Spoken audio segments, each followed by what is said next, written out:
But he should have stayed a little bit longer, because I was about to tell him that,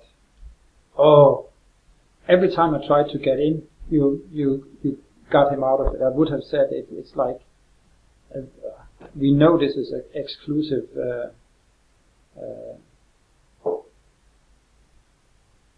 it's exclusive property, because we had like the Swiss skiing experience one day.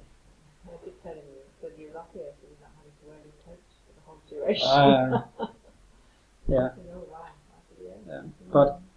But it's all, and then you should have said, but it's our own fault, because we have to pay for everything ourselves. The landlord doesn't pay for anything anyways. Yeah, that would be, and I could put in a decent amount of hatred.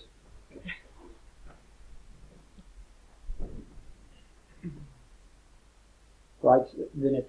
Yeah. We hate them if they are those capitalist pigs.